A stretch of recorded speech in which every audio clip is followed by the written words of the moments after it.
thank Noble, first of all, thank the Noble Lord Randall for tabling this debate and for his really continuous championing of this issue of the environment ever since I've known him. And I thank other Noble Lords, of course, for their contributions as well. And as many Noble Lords appreciate, and has been said in all of the contributions, the catastrophic decline in the abundance, the connectivity, diversity of life on Earth is not only a tragedy, it is an existential threat, because everything we have, everything we need is dependent on nature and on our ability to reconcile our lives, our economies, our politics with the natural world.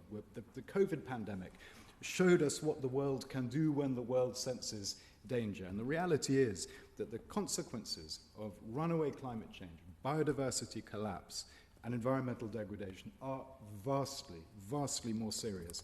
And that's why tackling climate change and biodiversity loss is rightly a top international priority for the government. It's why we've been campaigning internationally for the world to agree a Paris moment for nature, and it's why we celebrate the outcome of COP15 UN Biodiversity Conference and all the progress made there to protect and restore nature. Noble Lord Randall and Noble Baroness Hayman both asked the question about why the media has shown so little interest in this issue. And the answer is, my guess is as good as theirs. It is depressing. I mean, it's hard to imagine a more important international summit than that which we saw in Montreal just a few weeks ago. But the media seem to reduce all environmental considerations down to the one issue of carbon. Of course, climate change, massively important. But the environment is much more than carbon. The environment is everything, as I've already said and as Noble Lords have said in their speeches. And it is somewhat depressing that the press do not focus on this issue. Maybe it's a yearning on their part only to focus on the bad news.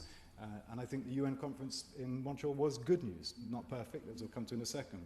And perhaps there's no market for good news nowadays in the UK media. I noticed that The Independent has a new editor. And notwithstanding his many qualities, he's a climate skeptic, which I find worrying as well. We do seem to be seeing a disconnect between the media and what we know exists in people, and that is a desperate concern for the natural world, a yearning for more biodiversity, for improved nature. It doesn't matter which constituency our colleagues in the other place represent. There's not a single constituency in this country where a majority of people don't want more nature. They want leadership from government. Noble Baroness Hayman raised the question, and come to this in a second, but she asked about this discrepancy that we saw potentially between developed countries and developing countries. And I was there clearly, and I've been doing engagement with countries, north, south, east, west, rich, poor, nature rich, nature depleted for as long as I've been a minister in government capacity. And I think it is somewhat overstated. The majority of the engagement I've had with countries has left me feeling more, not less optimistic. So yes, there are one or two African countries that were concerned about the manner in which agreement was reached, but there were very many more African countries that were wildly enthusiastic. As not to say they didn't have concerns, but those concerns were addressed, which is why we ended up with an agreement that we ended up with. But I would also add that if you shift your focus to the small island developing states in the Pacific, for example, or the Caribbean, where they too had concerns about finance and about many of the issues that have been raised today, there is no doubt that their voice was louder than anyone's calling for an ambitious agreement. They wanted ambition. These issues are existential for small island developing states. And so it's not really a north-south or developed to developing country divide. There are divides, but I think they're overplayed, and I think overwhelmingly the world is moving rapidly into the right position on this. Now, in the early hours of the 19th of December, world leaders did finally agree an ambitious global framework for action to put nature on a road to recovery. And I think it was that Paris moment for nature that we'd been asking for, and of course the job now is to honour it in full. The Kunming-Montreal Global Biodiversity Framework, it gives us a clear mission to halt and reverse biodiversity loss by the end of this decade. It includes a highly ambitious package of 23 targets for 2030, 4 goals by 2050, and these include a global commitment to end human-induced species extinctions and to protect 30% of our global land and 30% of our global ocean by 2030. And by the way, if that isn't a newspaper headline, what is? This is an extraordinary commitment that's been made. Of course, we have to make it real, but it's huge. And it will be delivered through a package of nature financing, including a new international fund, and the expectation that $30 billion will flow into developing countries to protect biodiversity every year by 2030. We also agreed to establish a new multilateral system to share the benefits from the use of stored genetic information from plants and animals, and to ensure countries deliver on their commitments. For the first time, the international community agreed a package of scientific indicators to track and report on progress. Noble Baroness Hayman mentioned the critical issue of indigenous people in local communities, and she's absolutely right. And this has been central in terms of our approach in the UK. She will know from COP26 that we really created as many platforms as possible to amplify the voice of indigenous people, and that was noted and recognized and appreciated by the groups representing indigenous people and indigenous people themselves there. We've continued that work. We ensured through the delivery and design, for example, of LEAF, the biggest public-private partnership to support forests around the world. Indigenous people are written right the way through the text and through the criteria, and that's something that's been appreciated. We helped coordinate the donor group to ensure that the money that was promised to indigenous groups is delivered properly. I personally talk very regularly to representatives of those organizations to make sure they're happy with the direction of travel and to ensure that we're getting advice from the people who are on the front line. 80% of the world's forest biodiversity is in land controlled by and lived in by indigenous people, and that is not a coincidence. They are the most effective people when it comes to protecting nature. They need to be supported. And if it wasn't for the moral issues which are there, just for practical considerations, the cheapest thing we can do if we want to save nature is look after the people who are doing it.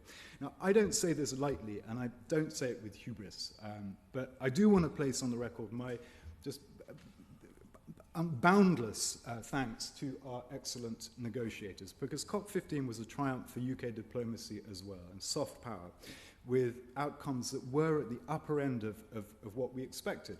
Our negotiators, and I saw this myself, played a critically important role in raising ambition, in galvanizing momentum, and I don't believe that we would have secured anything like the ambition that we did had it not been for their Herculean efforts. Our team were central to securing consensus on the highly contentious issue of digital sequence information. Our science leads developed the important framework of indicators for tracking progress. We led the High Ambition Coalition and the Global Ocean Alliance, which helped secure the 30 by 30 targets with relentless engagement campaigning really across the board. We convened, and I led the High Ambition Ministerial Group to try and improve cross-regional coordination, to strengthen ambition. And we worked over many months alongside Ecuador, Gabon, and the Maldives to develop a credible 10-point plan for financing biodiversity, which has been endorsed now by 40 countries from 5 continents, and which, as an initiative, played a really visible, measurable role in terms of unblocking ambition in the run-up to the CBD. And I also was able to announce the joint donor statement on international finance for nature alongside my friend and colleague, the European Commissioner Virginijus Sinkevicius, and my French counterpart, Minister Christophe Béchu. And that included new commitments from donors for the protection, restoration, and sustainable use of nature, and a significant increase in nature financing, which was crucial for securing a consensus on finance in the GBF. Now, the outcome of the CBD COP was the culmination of years of hard work, and I do believe we can be proud of the role played by the UK. At Glasgow in 2021, we brought nature from the margins of global climate politics. We put it at the heart of our response. We secured an unprecedented package of commitments on forests and land use. Forbes described it as a Paris moment for forests. WWF said nature's truly arrived at COP26. The Tropical Forest Alliance wrote, we'll look back and we'll realize that this is the day when we finally turn the tide on deforestation. And we took that momentum that we created for COP26, as well as all the networks that we needed in order to secure it, and we used that to help drive ambition at COP15. And our responsibility now, of course, is to turn those commitments into action. And that's why we've committed in the UK £3 billion of our international climate finance to climate solutions that protect and restore and help manage nature sustainably. I do want to take Noble Lord Howarth up on the point that he made around extravagance. He cited a few examples of things we're spending money on in this regard, but implied that that was the totality of our commitment, and it really isn't. $3 billion is the commitment within which a lot of other new commitments are being made.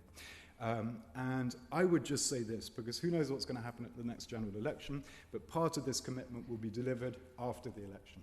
So if we have a new government then, it is absolutely crucial that this remains the cross-party thing that it very clearly is, and I've really enjoyed in it, and I want to pay tribute to the Nobel Baroness for the manner in which we always debate these issues. But it's crucial we keep that promise, because our commitments led other countries to make their commitments. If we break our pledge, they break theirs, and we'll be letting a lot of people, a lot of poorer countries down all around the world.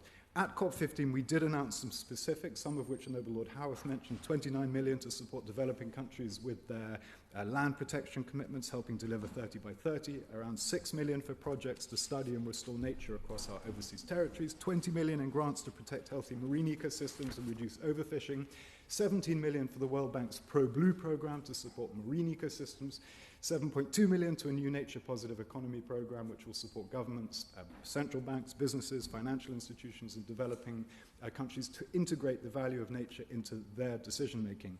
And we announced a nature facility to help integrate and safeguard nature in our own official development assistance with other countries. And that's key, because if you remember, we persuaded the G7 last year to make a commitment, which was again not reported, but huge in my view. And that was to ensure that all of our ODA, all of our aid is aligned with nature and eventually nature positive.